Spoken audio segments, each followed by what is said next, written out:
계속해서 이어지는 내용이 비슷비슷하다 보니까 지루하실지도 모릅니다. 그러나 이제 절반을 훨씬 넘었습니다. 바울의 인생의 목표는 공동체를 세우는 것이었습니다. 그는 그리스도의 공동체를 세우기 위해 평생을 바쳤습니다. 그는 율법에 맞느냐 아니냐가 행동의 기준이 아니라 그리스도의 공동체를 세우는데 도움이 되느냐 안 되느냐를 기준으로 삼았던 사람입니다. 그래서 23절에 모든 것이 가하나, 모든 것이 유익한 것이 아니고 모든 것이 가하나 모든 것이 덕을 세우는 것이 아니다 라고 말하고 있는 것입니다. 여기서 가하나라는 말은 율법에 어긋나지 않으나 이런 말입니다. 그래서 오늘 본문을 통해서 우리는 그리스도 공동체인 교회를 세우기 위한 세 가지 명령을 찾아보고 우리가 어떻게 해야 하는지 생각해 보는 시간을 갖고자 합니다. 첫 번째로 우리가 기억해야 할 것은 다른 사람의 유익을 추구하라입니다. 본문의 핵심이 되는 구절은 바로 24절입니다.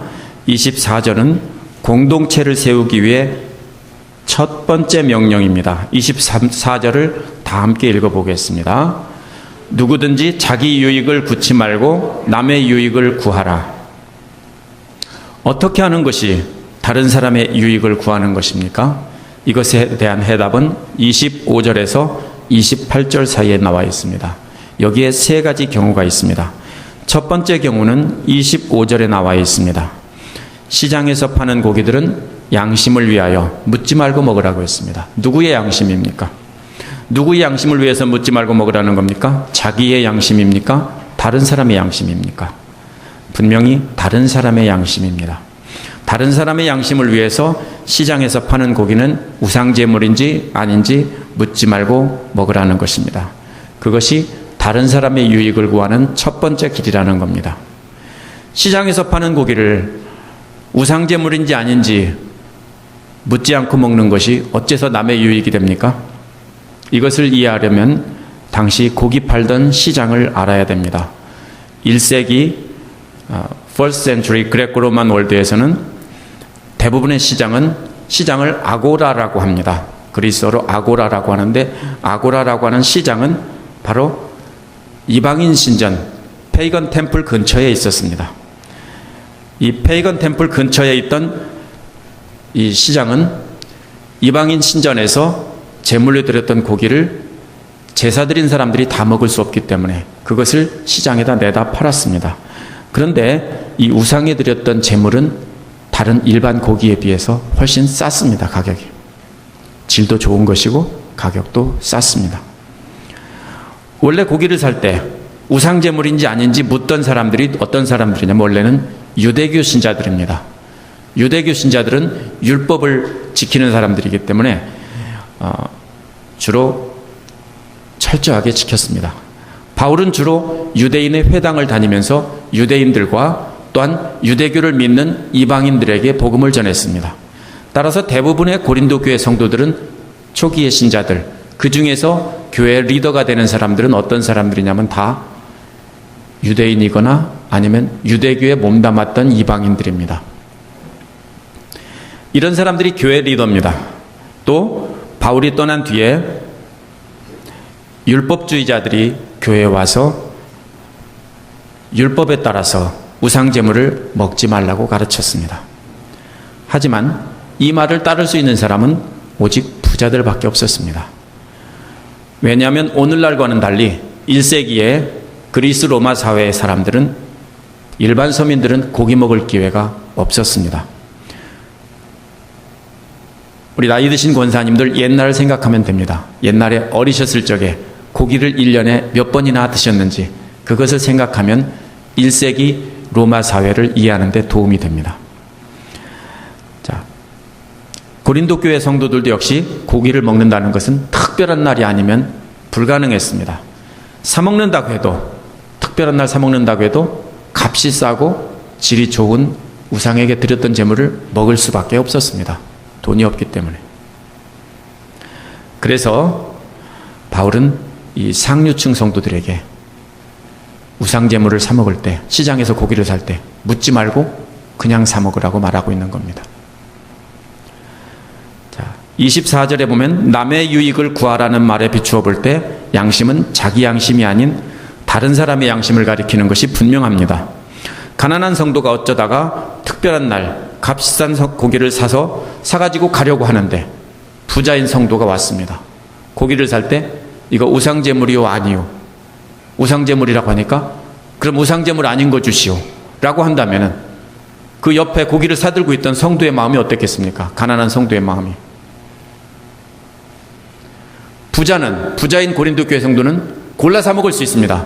하지만 가난한 성도가 이미 고기를 사서 들고 가려고 하는데 다른 사람이 와서 고기를 살 때 이 고기는 우상에게 드린 것이니까 나 안 사겠다. 다른 고기를 달라 라고 말한다면은 그 가난한 사람 마음이 어떻겠습니까? 불편하지 않겠습니까? 아주 불편했을 겁니다. 죄책감을 느꼈을 겁니다. 따라서 바울은 가난한 성도들의 양심을 생각해서 시장에 내다 파는 것은 묻지 말고 먹으라는 것입니다. 하늘과 땅에 가득한 모든 것이 다 주의 것이기 때문입니다. 두 번째 경우는 27절에 나오는 불신자에게 초대를 받았을 경우입니다. 지금 말씀이 통역하는 말씀이 들립니까? Can you hear English? Okay. 두 번째 경우는 불신자에게 초대받았을 경우인데 초대받았을 경우에 가기를 원하면은 차려놓은 모든 음식을 양심을 위해서 묻지 말고 먹으라고 했습니다. 이때 양심도 누구의 양심입니까? 여기 양심도 다른 사람의 양심입니다. 이것도 가난한 성도들이 양심을 생각해서 묻지 말고 먹으라는 것입니다. 한번 상상해 봅시다. 제가 조금 전에 1세기의 성도들은 고기를 잘 먹지 못했다고 했습니다. 어쩌다가 초대를 받았을 때 고기를 한번 먹으면 정말 행복해합니다. 마치 우리 세미나리에 있는 목사님, 전도사님들이 우리 교회 나오시는 분들이 가끔 여러분들이 초대해 주시면 IP에 가서 한번 먹을 때 정말 행복해하죠. 왜냐하면 1년에 가야 한 번 먹을까 말까 하는 기회이기 때문에 가면은 정말 행복해합니다. 자, 그런 것처럼 이 당시 사람들도 초대받아서 음식을 먹는다는 것은, 고기를 먹는다는 것은 굉장한 특권입니다. 자, 여러분이 만약에 1세기에 가난한 고린도 교회 성도라고 생각해 봅시다. 그리고 부자가 잔치를 열어서 자기 집에 초대를 했습니다. 고기를 잔뜩 차려놓고 오라고 했습니다.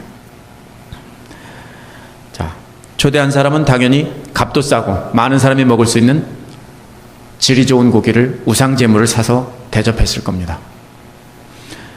자, 먹는 사람은 이게 얼마만이냐 하면서 아무 생각 없이 먹고 있는데 한 부자인 다른 집사가 와가지고서는 이거 우상제물입니까? 아닙니까? 라고 물어보면서 자기는 우상제물이니까 안 먹겠습니다 라고 한다면은 이 뜯고 있던 가난한 성도의 마음이 어떻겠습니까? 나는 뭐야 그럼? 이런 상황입니다. 자, 오랜만에 기쁜 마음으로 먹고 있는데 옆에서 우상제물이라고 안 먹겠다는 겁니다. 자기는 골라 먹을 수 있기 때문에 우상제물이면 안 먹고 집에 가서 맛있는 고기 또 먹으면 되지만은 이 사람은 지금 못 먹으면은 다시는 못 먹습니다. 몇 달 뒤에 먹을지 1년 뒤에 먹을지 기약이 없습니다. 자, 그래서 불신자에게 초대받았을 때는 묻지 말고 먹으라고 했습니다. 이 경우도 다른 사람을 생각해서 묻지 말고 먹으라는 겁니다. 자기를 생각해서 먹지 말라는 게 아닙니다. 이번에는 세 번째 경우가 28절에 나옵니다. 세 번째 경우는 불신자에게 초대받은 자리에서 옆에 있던 성도가 우상제물이라고 알려준 경우입니다. 만약 어떤 사람이 그 고기가 우상제물이라고 알려준다면 알려준 사람과 그 사람의 양심을 위해서 먹지 말라는 것입니다. 고기를 먹으려고 할 때 우상제물이라고 말한 사람은 아마도 우상에 대한 정확한 지식을 갖고 있지 않은 사람이었을 것이고 지식이 낮고 복음에 대해서 정확히 모르는 하층민 성도였을 것입니다. 새신자였을 것이고요. 그는 우상에 드린 제물을 신앙인이 먹으면, 크리스찬이 먹으면 안 된다라고 생각하고 있었을 겁니다. 한번 생각해 봅시다. 여러분이 이번에는 1세기, 1st century에 코린토에 살던 지식인이라고 또 부자였다고 생각해 봅시다. 초대받은 자리에 앉아서 음식을 먹으려고 하고 있는데 옆에 있는 가난한 성도, 무식하고 배움이 없는 성도가 귓속말로 이거 우상에게 드린 제물이래요 라고 말해줬다고 해봅시다. 그런데도 불구하고 지식이 있고 신앙도 깊기 때문에 여러분이 이 바보야, 우상은 아무것도 아니야, 먹어도 상관없어 하면서 막 먹었다고 생각해 봅시다. 그 마음이 어떻겠습니까? 당시에 교육받지 못한 사람은 우상에 대한 두려움이 있습니다. 우상이 실제 존재하는 것이라고 생각하고, 그도 예수 믿기 전에는 우상을 섬기던 사람입니다. 우상을 두려워하며 살았습니다. 고대 사람들은. 그런 사람에게, 이 사람들은 우상들에게 잘못하면 벌 받는다고 생각했고, 또한 이런 새신자들은 우상의 음식을 먹으면서 자신들이 우상에게 예배드린다고 생각했습니다. 하나님께 그래서 벌을 받을 것이라고 생각하고 있는 사람들입니다. 하지만 지식이 있고 신앙도 좋으신 분은 먹어도 상관없다고 생각하기 때문에 먹었겠지만, 이 바보야, 아무 상관없어라고 하면서 먹어도 되라는 말을 들었던 그 성도는 아직도 두려움에 사로잡혀 있고 죄책감에 사로잡혀 있는 사람입니다. 이런 사람이, 신앙도 좋은 분이 그렇게 말하니까 먹기는 먹겠지만 꺼림칙한 마음만 먹습니다. 죄책감에 사로잡혀서 어떤 일을 하다 보면, 계속 하다 보면 담대함이 생깁니다. 다른 죄를 지을 때도 담대하게 죄를 범합니다. 나중에는 우상의 신전에 초대받아 갔을 때도 담대하게 고기를 먹습니다. 왜? 우리 교회 장로님이, 우리 교회 안수 집사님이 먹어도 된다고 했어, 이렇게 말하면서 먹었을 것입니다. 결국은 다시 전에 섬기던 우상을 섬기는 죄에 빠지게 할지도 모릅니다. 자, 훌륭한 신앙을 가진 사람은 괜찮다고 했기 때문입니다. 이 세 가지 경우가 다 다른 사람의 신앙 양심을 생각해서 행동하라는 것입니다. 물론 우상들에게 드렸던 제물을 먹는다고 해도 문제가 없다는 것은 압니다. 하지만 우리의 판단 기준은 옳으냐 그르냐가 아니라 교회 공동체를 세우는데 도움이 되냐 안 되느냐 하는 것이 되어야 한다는 것입니다. 우리의 행동이 다른 성도들에게 상처를 주거나 실족하게 한다면 그 행동이 법이나 다른 것에 어긋나지 않는다고 해도 우리는 해서는 안 됩니다. 한 가지 예를 들어 보겠습니다. 교회 집사님들이 술을 마시거나 담배를 피운다고 해봅시다. 한국에서는 기독교인뿐 아니라 일반인들도 죄악시하는 것입니다. 자기들도 담배를 피우면서 그것이 옳은 것이라고 생각하지 않습니다. 술을 마시면서 자기들도 불편하게 생각합니다. 예수 안 믿는 사람들도. 그러면서 예수 믿는 사람이 만약에 술 마시고 담배 피우면 어떻게 합니까? 욕합니다. 자, 한번 생각해 봅시다. 이것이, 자, 유럽에서는 목사가 담배도 피우고 술도 마십니다. 예배 끝나고 밖에 나와서 담배 피웁니다. 보셨습니까? 아주 흔한 일입니다. 아무런 죄의식이 없고 그것을 죄라고 생각하지도 않습니다. 유럽 사람들은요. 자, 그게 성경에 나와 있느냐 안 나와 있느냐 따질 필요가 없습니다. 만약에 여러분이 그런 것을 하는 걸 보고 새신자가 집사님이 저렇게 하니까 나도 해도 되겠네, 교회 나와서 마음이 불편해서 끊기로 했는데 장로님이 피우는 걸 보니까 목사님도 담배 피우는 걸 보면 어떻겠습니까? 괜찮은가 보네, 나도 도로 하지 뭐, 이렇게 됩니다. 그렇게 하다 보면 다시 전에 하던 생활습관, 다른 죄까지도 같이 범하게 되는 것입니다. 이것은 술, 담배의 문제가 아닙니다. 그들은 다른 죄까지도 담대함을 얻어서 죄를 범할 것입니다. 이건 한 가지 예일 뿐입니다. 저는 뭐가 여러분에게 문제인지 모릅니다. 여러분 한번 스스로 생각해 보십시오. 여러분이 하는 행동이 믿음이 약한 분들에게 어떤 것이 해를 끼치고 실족해 하고 좌절하게 하는지 여러분이 한번 생각해 보십시오. 자, 성경을 읽을 때 아직도 고기 먹는 거 가지고서 그대로 고기 먹으면 안 된다고 해석하면 우리는 성경을 잘못 이해하는 겁니다. 그 뜻이 뭐냐면은 믿음이 연약한 사람들을 실족하게 하는 행동을 믿음이 있고 교회에 오래 다닌 분들이 하지 말라는 것입니다. 자, 여러분이 만약에 다른 성도들을 실족해 한다면, 그래서 여러분 때문에 담대함을 얻어서 죄를 범하게 된다면 여러분은 심각한 죄를 짓는 겁니다. 마가복음 9장 42절에 보면 이렇게 나와 있습니다. 또 누구든지 나를 믿는 이 소자를 중 하나를 실족해 하면 차라리 연자맷돌을 그 목에 달리우고 바다에 던지움이 나으니라 라고 했습니다. 뭔 말입니까? 연자맷돌이 조그만 게 아닙니다. 소가 돌리는 큰 겁니다. 뭡니까? 집채만 합니다. 소가 돌리는 건데 그거 목에다 달고 물에다 던지우는 것이 낫다고요.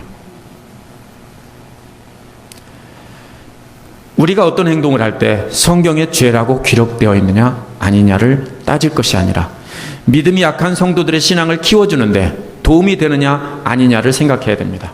만약 우리 행동이 교회 처음 나온 성도들에게 또한 믿음이 연약한 성도들에게를 실족하게 한다면 그것은 죄가 아니라고 하더라도 하지 말아야 합니다.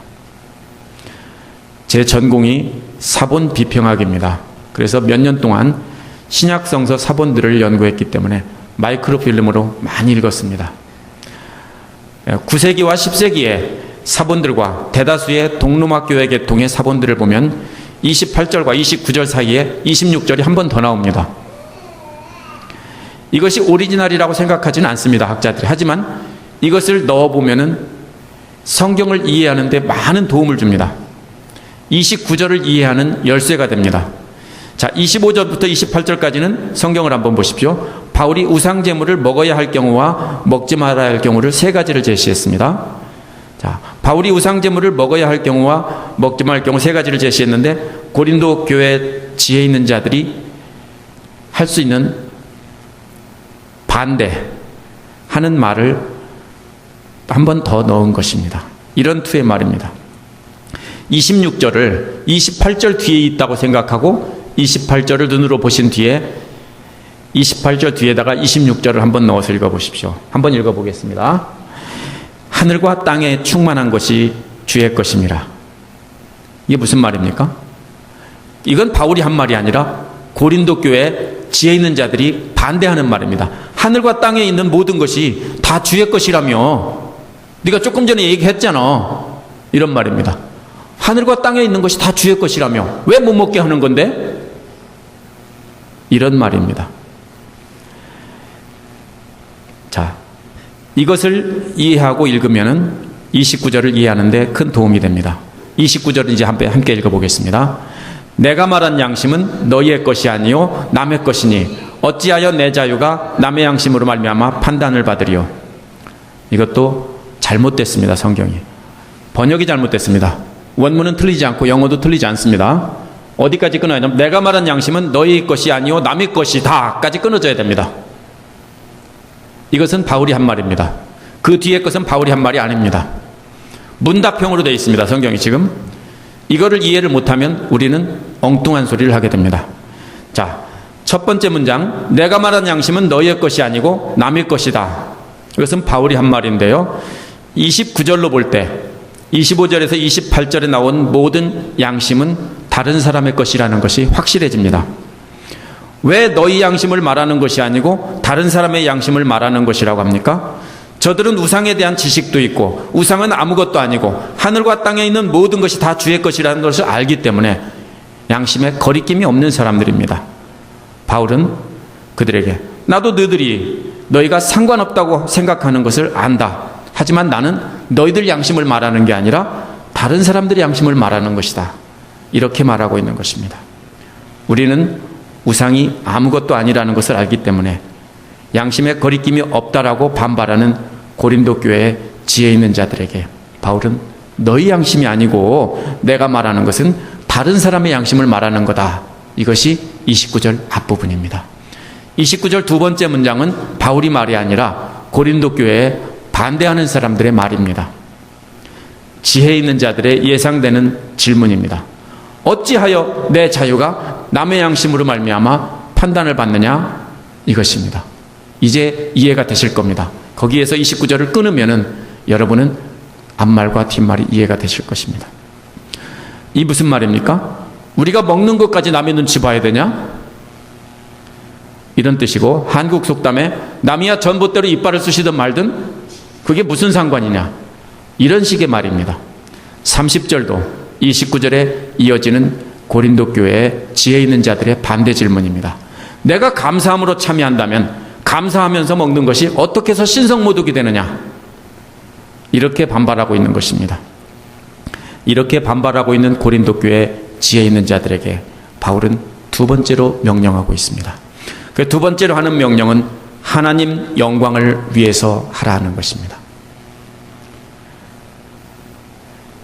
두 번째로 기억해야 할 명령은 하나님 영광을 위해서 하라입니다. 31절은 29절 후반에서 30절에 나온 반대 질문에 대한 답변입니다. 한번 이어서 생각해 보십시오. 어째 내가 내 돈 내고 고기 먹는데 왜 남의 눈치 봐야 되냐? 이렇게 말할 때 바울은 먹든지 마시든지 다 하나님 영광 위해서 하라. 함께 31절 읽어보겠습니다. 그런즉 너희는 먹든지 마시든지 무엇을 하든지 다 하나님 영광을 위해서 하라. 바울은 고린도 교회의 지혜 있는 자들의 주장이 틀렸다고 말하지 않습니다. 하지만 바울은 성도들의 판단 기준은 합법적이냐 아니냐가 아니라 하나님께 영광이 되느냐 안 되느냐, 그거라는 것입니다. 우리의 판단 기준도 마찬가지입니다. 성경을 읽을 때 이걸 고지식하게 그대로 우리한테 가져오면 안 됩니다. 자, 우리의 판단 기준도 동일합니다. 합법적이냐 아니냐를 따져서는 안 됩니다. 하나님께 영광이 되느냐 안 되느냐, 그것을 생각하고 해야 됩니다. 우리는 하나님께 영광 돌리기 위해서 창조된 존재입니다. 따라서 우리의 존재 목적은 하나님께 영광을 돌리는 것입니다. 우리의 존재 목적을 분명히 할 때 우리는 행복해질 수 있습니다. 잔디깎기는 잔디를 깎도록 만들어졌습니다. 물론 잔디깎기를 세워놓고요, 그걸 칼날을 떼어낸 다음에 선풍기 날개를 달아서 선풍기로 틀 수도 있습니다. 재밌겠죠? 하지만 그렇게 될 때 그 잔디깎기는 존재의 목적을 상실한 것입니다. 더 이상 잔디깎기가 아니라 선풍기입니다. 이와 마찬가지로 우리도 하나님 영광을 돌리기 위해서 창조되었는데 하나님 영광을 돌리지 않고 산다면 우리는 존재의 목적을 상실한 것입니다. 따라서 우리의 삶은 의미 없는 삶이 되는 것입니다. 우리가 하나님 영광을 돌리지 않는 삶을 산다면 의미 없는 삶입니다. 우리 인간들은 전에는 존재의 목적을 상실한 채 살았습니다. 로마서 3장 23절에 보면 모든 사람이 죄를 범하였음에 하나님의 영광에 이르지 못하더니 라고 했습니다. 범죄한 우리가 하나님의 영광을 이르지 못하게 되었을 때 하나님께서 그리스도를 보내셨습니다. 하나님의 영광이 무엇입니까? 바로 그리스도가 하나님의 영광입니다. 하지만 세상 사람들은 그리스도가 하나님의 영광인 줄을 몰랐습니다. 고린도전서 2장 8절에 보면 이 세대의 통치자들이 한 사람도 알지 못하였나니 만일 알았다면 영광의 주를 십자가에 못 박지 아니하였으리라 라고 기록하고 있습니다. 당시 그레코 로만 월드에 살던 사람들에게 십자가는 어리석고 약하고 수치스러운 것의 상징이었습니다. 바울은 이렇게 수치스러운 십자가에 달리신 그리스도를 하나님의 영광이라고 주장하는 역설법입니다. 악시모론입니다. 자, 그러면 하나님께 영광 돌린다는 뜻이 구체적으로 무슨 뜻입니까? 하나님께 영광 돌린다는 뜻을 성경에서 찾아보면 마태복음 22장 37절에 보면 주를 사랑하는 것이라고 했고요, 로마서 4장 20절에 보면 주를 신뢰하는 것이라고 했고, 시편 50편 23절에 보면 주께 감사드리는 것이라고 했습니다. 따라서 하나님께 영광 돌린다는 뜻은 하나님을, 주를 사랑하고 그분의 약속을 믿고 또 감사하는 것이 바로 하나님께 영광을 돌리는 것입니다. 어떻게 영광 돌립니까? 하나님께 영광 돌린다는 것을 어렵게 생각하십니까? 하지만 그것은 부담이 아니라 기쁨입니다. 마치 그것은 여러분들이 어떤 집에 초대받아서 근사한 음식을 대접받을 때와 같습니다. 어떻게 음식을 대접한 사람에게 영광 돌리겠습니까? 전에 강미자 집사님이 그런 말씀하셨습니다. 음식을 다른 사람을 위해서 해가지고 대접할 때 맛있다고 하고 기쁘게 먹으면 참 좋다라고 하셨습니다. 그게 음식한 사람에게 감사와 영광을 돌리는 방법입니다. 여러분도 앞치마를 두르고 주방에 들어가서 다른 요리 한 가지 더 해놓는다면 그것은 그분에게 영광이 아니라 욕이 되는 겁니다. 내 음식이 맛이 없나 보지? 그렇죠? 잘한다고 앞치마 두르고 주방에 들어가서 음식 하나 더 해가지고 하나 더 내놓으면서 이것도 같이 먹자고 하면은 영광 돌리는 것이 아닙니다. 자, 여러분은 단지 앉아서 맛있게 음미하면서 정말 맛있다 감탄사를 연발하면서 먹기만 하면은 대접한 사람에게 영광이 되는 겁니다.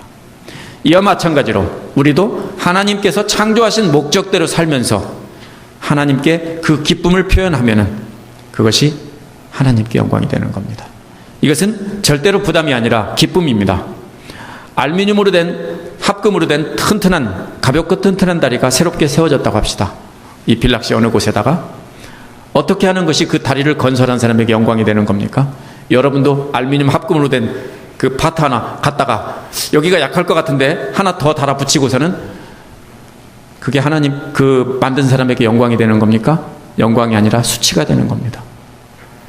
어떻게 하는 겁니까? 그냥 믿고 신나게 가족을 태우고 운전하고서 지나가면서 참 잘 만들었다라고 하면서 감사를 하면은 그걸 표현하면 그것이 만든 사람에게 영광이 되는 겁니다. 제가 뉴올리언즈 신학교에서 공부하면서 학기마다 700불에서 1000불가량의 그랜트를 미국 남침예회의 서든 베프티스트의 성도들로부터 받았습니다. 학기마다. 신청하면 지금도 줍니다. 제가 이번 학기에는 신청하지 않았습니다. 더 이상 신청하기가 부끄럽더라고요. 그동안은 돈이 없기 때문에 신청을 해서 받았는데 지금은 신청하지 않습니다. 왜냐하면 지금은 제가 줘야 될 때가 됐기 때문입니다. 어떻게 하는 것이 기부한 사람에게 영광 돌리는 겁니까? 공부하다 말고 나가서 열심히 일해서 돈을 벌어가지고 도로 돌려주는 것이 그 사람에게 영광을 돌리는 것입니까? 아닐 겁니다. 그 돈으로 책도 사고 먹을 것도 사고 먹으면서 열심히 공부해서 하나님의 귀한 종이 되면은 그것이 바로 뭡니까? 준 사람에게 영광이 되는 겁니다.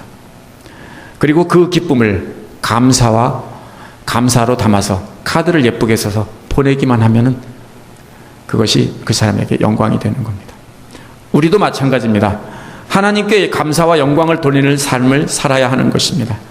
오늘 본문에서 어떻게 하는 것이 하나님께 영광을 돌리는 삶이라고 말하고 있습니까? 함께 32절, 34절을 함께 읽어보겠습니다. 시작. 유대인에게나 헬라인에게나 하나님의 교회나 거치는 자가 되지 말고 나와 같이 모든 일에 모든 사람을 기쁘게 하여 자신의 유익을 구하지 아니하고 많은 사람의 유익을 구하여 그들로 구원을 받게 하라.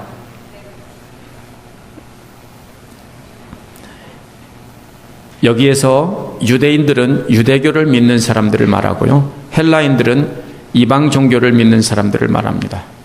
하나님의 교회는 그리스도를 믿고 따르는 크리스찬을 말합니다. 세 가지 부류가 있죠.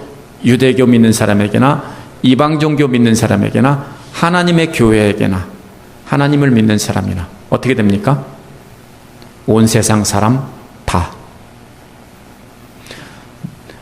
크리스찬이든 아니든 어떤 사람에게도 걸림돌이 되게 하지 말라는 겁니다. 마치 바울이 모든 방법을 동원해서 모든 사람을 만족해 하는 것처럼 자신의 유익을 구하지 말고 다른 사람을 유익을 구해서 그들에게 제발 좀 걸림돌 되지 말고 그들에게 기쁨이 되게 하고 그래서 전도할 수 있게 하라는 겁니다. 모든 일에 모든 사람을 기쁘게 하여라는 말은 모든 방법을 동원해서 모든 사람을 만족해 한다는 뜻입니다. 이것은 먹는 문제에 관해서 유대인들에게는 유대인들에게 맞춰주고 이방인들에게는 이방인들에게 맞춰줬다는 말입니다. 실제로 바울은 유대인들에게 갈 때는 어떻게 합니까? 머리를 박박 깎고 자기가 정결한 사람이라는 것을, 율법을 지키는 사람이라는 것을 보여주었습니다. 유대인들에게 가서는 뭡니까? 자기가 할례 받은 자고 자신이 뭡니까? 율법을 지키는 사람이라는 걸 보여줬습니다. 이방인들에게 가서는 어떻게 했습니까? 그렇게 하지 않았습니다. 그들에게는 그들과 함께 먹고 마시면서 그들과 함께 생활을 하면서 했습니다. 이것이 바로 뭡니까? 바울의 목적은 유대인을 기쁘게 하는 것도 아니고 이방인들을 기쁘게 하는 것도 아니고 목적은 뭡니까? 모든 사람이 자기를 통해서 하나님께 나오게 하도록 하기 위해서 그렇게 했다는 것입니다. 하나님 영광을 위해서 바울은 모든 것을 다 했습니다. 여러분에게 유대인과 헬라인이 누굽니까? 오늘날의 유대인과 헬라인은 예수를 알지 못하고 교회에 나오지 않는 사람들이 다 유대인과 헬라인입니다.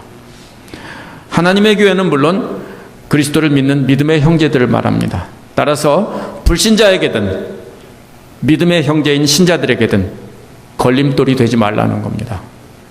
여러분이 경건한 척하다가 여러분의 경건한 척하는 것이 다른 사람들에게 걸림돌이 될 수가 있습니다. 그래서 그 사람들이 만약에 넘어진다면 여러분은 큰 죄를 범하는 겁니다. 절대로 어느 누구에게도 여러분은 걸림돌이 되어서는 안 된다는 것입니다. 그것이 바로 하나님께 영광이 되는 삶입니다. 모든 사람이 여러분을 칭찬하고 칭송하면서 여러분을 보고 하나님께 나올 수 있도록 해야 합니다. 그것이 바로 하나님께 영광 돌리는 삶입니다. 바울 당시에 유대인에게나 이방인들에게 또 신자들에게 걸림돌은 우상의 신전에서 재물을 먹는 것이었습니다. 오늘날 여러분이 불신자들에게 놓는 걸림돌이 무엇입니까? 무엇이 여러분이 놓는 걸림돌인지 저는 모릅니다. 하지만 여러분이 놓는 걸림돌이 사람들을 넘어지게 하고 교회에 나오지 못하게 한다면 여러분의 행동은 바로 하나님께 영광이 되지 못하는 것입니다.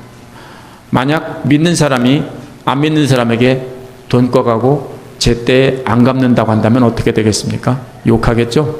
그럼 그런 것도 걸림돌이 되는 겁니다. 모든 여러분의 행동은 믿지 않는 사람들에게 믿는 사람이 뭐 저래? 자기들은 믿지 않아도 믿는 사람에게는 상당히 높은 기준을 제시하고 그렇게 바라봅니다. 자, 그래서 여러분을 하나님께 영광이 되게 하는 삶을 살려면 여러분들이 믿지 않는 사람들에게 걸림돌을 하나도 놓지 말아야 합니다. 사람들이 여러분을 보고 저 사람은 진짜 예수 믿는 사람답다 이렇게 말하게 한다면 여러분은 하나님께 영광 돌리는 삶을 살고 있는 것입니다. 이 시간 한번 생각해 보시기 바랍니다. 여러분이 좋아하고 여러분이 늘 하고 싶어하는 것 중에서 하나님께 영광이 되지 않고 하나님을 욕되게 하는 것이 없는지 한번 생각해 보시기 바랍니다. 만약 여러분들이 보고 세상 사람들이 하나님과 교회를 욕하게 된다면 분명히 하나님께 죄가 되는 것입니다. 왜냐하면 하나님께 영광을 돌리지 못하고 도리어 하나님을 욕되게 했기 때문에 하나님 앞에 심각한 죄가 됩니다. 그것이 세상에서 죄가 되든 안 되든 상관없습니다. 무조건 하나님 앞에서 죄입니다. 세 번째로 우리가 기억해야 될 명령은 날 닮으라는 것입니다. 세 번째로 기억해야 될 명령은 날 닮으라입니다. 여기에서 보면 본받는 자가 된 것처럼 했는데요. 원어에서는 정확하게 날 닮으라입니다. 함께 11장 1절 읽어보겠습니다. 내가 그리스도를 본받는 자 된 것 같이 너희는 나를 본받는 자 되라. 바울은 자신을 닮으라고 했는데 사실은 자신을 닮으라는 것이 아니라 그리스도를 닮으라는 겁니다. 자신이 그리스도를 닮으려고 노력하고 그리스도를 닮은 것처럼 자기를 닮으라는 것입니다. 구체적으로 뭘 닮으라는 겁니까? 똑같은 표현이 고린도전서 4장 16절에 나옵니다. 4장 16절 바로 앞에는 뭐가 나오냐면요. 바울이 복음을 전하기 위해서 세상 사람들로부터 수치와 모욕과 고통을 받고 세상 사람들의 구경거리가 되고 이런 것들이 나옵니다. 그 뒤에 바로 이어서 날 닮으라 이렇게 말하고 있습니다. 뭡니까? 복음을 전하기 위해서 수치와 고통까지도 참고 견디는 것을 닮으라고 말하고 있는 것입니다. 같은 표현이 데살로니가전서 1장 6절에도 나옵니다. 데살로니가 1장 6절에 보면은 함께 읽어보겠습니다. 죄송합니다. 제가 파워포인트에 안 넣어놨는데요. 제가 읽어보겠습니다. 또 너희는 많은 환난 가운데서 성령의 기쁨으로 도를 받아 우리와 주를 본받는 자 되었으니 이렇게 말했습니다. 여기서 도는 십자가의 말씀을 말합니다. 데살로니가전서 1장 6절에서도 환난 가운데서 성령의 기쁨으로 십자가의 말씀을 받아들여서 주와 바울의 일행을 본받는 자가 되라고 했습니다. 2장 14절에서도 유대인들에게 고난을 받은 유대에 있는 교회들을 본받는 자 되었다라고 말하고 있습니다. 이게 뭐냐면요, 십자가를 통해서 고난을 받는 것을 말합니다. 본받는다는 것은 예수를 믿기 때문에 세상 사람들로부터 받는 고난이나 수치와 모욕 같은 것입니다. 이런 것을 참고 견디면서 복음을 전하는 것이 바로 예수를 본받는 자 되는 것이고 바울을 본받는 자 되는 것입니다. 따라서 바울이 자신과 그리스도를 본받으라는 말은 복음을 위해서 받는 환난과 핍박을 참고 견디라는 것입니다. 우리 주님께서 많은 사람에게 생명을 주기 위해서 고난을 받은 것처럼 그것을 닮으라는 것입니다. 바울도 자신이 많은 사람에게 생명을 주기 위해서 고통과 수치를 당한 것을 닮으라는 것입니다. 바울 이후에 초대교회 성도들은 이러한 예수님을 닮고 바울을 닮아서, 사실은 바울을 닮은 게 아니라 예수님을 닮은 겁니다. 많은 고통을 받았지만 굴하지 않고 죽기까지 견디면서 주를 증거했습니다. 바울뿐만 아니라 수많은 신앙 선배들이 AD 313년까지는 그렇게 죽어갔습니다. 고통을 당했고요, 욕을 먹었습니다.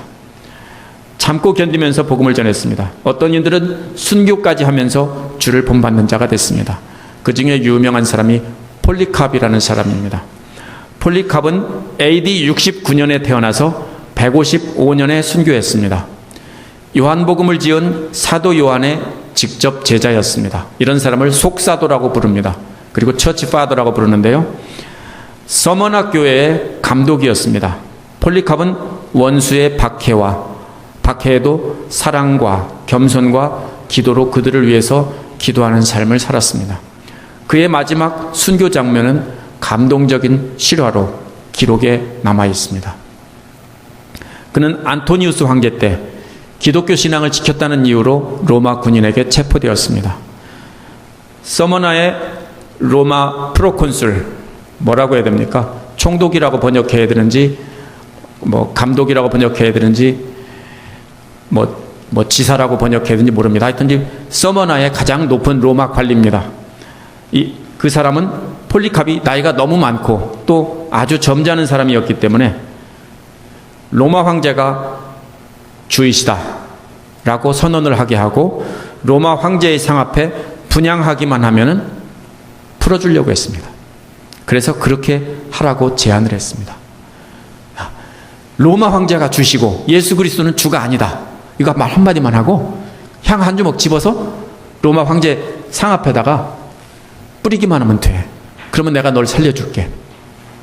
뭐라고 했습니까? 폴리캅은 이러한 제안에 대해서 이렇게 대답했습니다. 내가 86년 동안 그리스도를 섬겨왔고 그리스도는 한 번도 나를 해롭게 한 적이 없었다. 어찌 나를 구원한 왕을 모독하겠느냐. 그는 신앙을 더럽히는 것을 거절하고 화형을 당했습니다. 늙은 나이에. 폴리캅 외에도 수많은 순교자들이 초대교회에서는 다 그렇게 신앙을 지키기 위해서 순교당했습니다. 바울이 주와 자신을 닮으라고 하는 것은 이러한 고난도 참고 견디면서 정결한 신앙을 지키라는 겁니다. 하나님께 영광이 되는 삶을 살으라는 겁니다. 만약에 하나님께 영광이 안 되면 목숨을 내놓더라도 그 하나님께 영광 되는 것을 지키라는 겁니다. 그것이 바로 나를 닮으라고 하는 겁니다. 바울 자신이 그리스도를 닮은 것처럼 자신을 닮으라고 한 것은 먹든지 마시든지 하나님께 영광을 위해서 하라보다 한 걸음 더 나간 겁니다. 한 걸음 더 나가서 말하고 있는 겁니다. 죽기까지 닮으라. 여러분이 다른 사람을 전도하고 양육한다는 것은 사실 고통스러운 일입니다. 그걸 모르면 힘듭니다. 하지만 고통스러운 일입니다. 왜 여러분이 다른 성도를 보고 실망하고 힘들어합니까? 전도하고 양육하는 것이 고통스러운 것이라는 것을 모르기 때문입니다. 우리 주님은 지겹게도 말 안 듣는 제자들을 죽기까지 참고 견뎠습니다. 성경 한번 읽어보세요. 누가복음 처음부터까지 쭉 읽어보세요. 얼마나 말 안 듣는지. 마가복음 처음부터 끝까지 한번 읽어보세요. 얼마나 말 안 듣는 제자들인지. 하지만 끝까지 참고 견디며 사랑했습니다. 바울도 그리스도를 전하기 위해서 수없는 매를 맞고 조롱을 당하고 돌에 맞고 했어도 그래서 세상의 더러운 것과 만물의 찌꺼기같이 취급을 받으면서도 즐거워했습니다. 이것이 바로 바울 자신이 자신과 주를 닮으라고 하신 것입니다. 우리가 왜 힘듭니까? 왜 어려워합니까? 그걸 모르기 때문입니다. 원래부터 다른 사람을 양육한다고 하는 것은 정말 고통스럽고 힘든 일입니다. 전도한다는 것은 힘든 일입니다. 수치를 당해야 되고 부끄러움을 당해야 되고 간슬게 다 내놔야 되는 것이 바로 복음을 전하고 믿음이 약한 사람을 양육한다는 것입니다. 근데 그것을 모르니까 저 인간은 맨날 왜 저래? 이렇게 하고 비판을 하면서 힘들어하는 것입니다. 그러나 그것이 당연하다는 것을 알면은 힘들어할 리가 없습니다.